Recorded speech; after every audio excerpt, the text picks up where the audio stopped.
বিভিন্ন শিল্প কলকারখানা তো ভেঙে দেওয়া যাবে না, বন্ধ করে দেওয়া যাবে না, তবে পরিকল্পিত শিল্প কলকারখানা এবং পরিকল্পিতভাবে যেন বর্জ্যগুলো দূর হয় এবং সেখানে এই বর্জ্যগুলো দূর হতে যাওয়ার মাধ্যমে একটা নতুন প্রকল্প গ্রহণ করা বর্জ্য নিষ্কাশনের জন্য, সেটা আমাদের প্ল্যানিংয়ের মধ্যে আছে।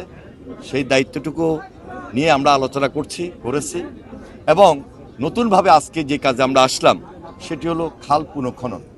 এই চোক্কার খাল, এই খালের দুই পাশে অনেকগুলা ইন্ডাস্ট্রি আছে এবং সাধারণ মানুষের বাড়িঘর আছে, সব কিছু মিলে যেন এখানে পানির প্রবাহ ঠিক থাকে, এই জন্য সাধারণ মানুষ আমরা যেন উপকার পাই, উপকারের ভোগী হই, সুবিধাটা পাই, সেই জন্য পুনঃখননের জন্য আমরা প্রস্তুতি নিয়েছি, খনন করার জন্য আমরা সিদ্ধান্ত নিয়েছি।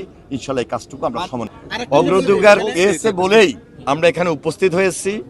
সুতরাং আপনাদের এখানে শ্রীপুরের যে দুইটা খালের কথা বলেছেন, এগুলো অগ্রাধিকার অন্তর্ভুক্ত আছে। পাশাপাশি সারা বাংলাদেশে শুধু 1000 না, 1000 চেয়ে একটু বেড়ে যাবে ইনশাল্লাহ। এটা প্রচলিত আইন অনুযায়ী আমরা আমাদের উপকার যেটা পাওয়ার সে অনুযায়ী করবো এবং আইন অনুযায়ী সে ব্যবস্থা গ্রহণ করবো।